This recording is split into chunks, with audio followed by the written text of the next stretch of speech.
नमस्कार. आज आपण युनिक अशी रेसिपी पाहणार आहोत, ती लहानांपासून मोठ्यांपर्यंत सकाळच्या नाश्त्याला किंवा संध्याकाळच्या 4 वाजता आपण खाणाऱ्या स्नॅक्सच्या टायमिंगला सुद्धा खाऊ शकतो.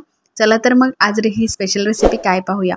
तर इथे मी फ्रीज उघडलं. फ्रीजमध्ये ब्रेकफास्टसाठी ठेवलं होतं ते मी ब्रेड घेतलं, कारण स्वयंपाक करायचा इतका कंटाळा आला होता ना, खरंच नाश्त्याला काही करायची इच्छाच नव्हती. म्हणून काय केलं, ब्रेड घेतलं आणि या ब्रेडला टॉपिंग लावले. तर इथे मी पिझ्झा टॉपिंग आणलं होतं, तर हे कायमस्वरूपी पिझ्झासाठी मी यूज करते.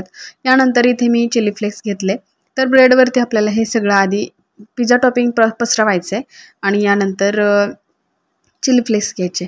तर चिली फ्लेक्स आणि ऑरिगॅनो, तर हे काही महाग नाही भेटत, फक्त 10 ते 20 रुपयांमध्ये आपल्याला पॅकेट मिळून जातं.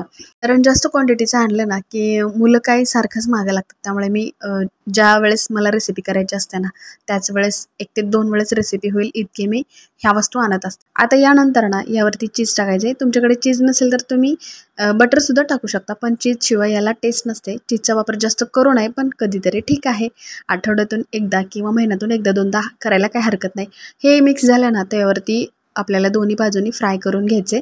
मस्त असं आपलं हे सँडविच लागतं. लहान मुलांना कधीतरी टिफिनमध्ये तुम्ही देऊ शकता किंवा नाश्त्याला, स्नॅकच्या वेळेला नक्की एकदा ट्राय करा. तर आजची ही युनिक अशी रेसिपी कशी वाटली मला कमेंट करा आणि तुम्ही सुद्धा खात आपल्या चॅनलला प्लीज सबस्क्राईब करा.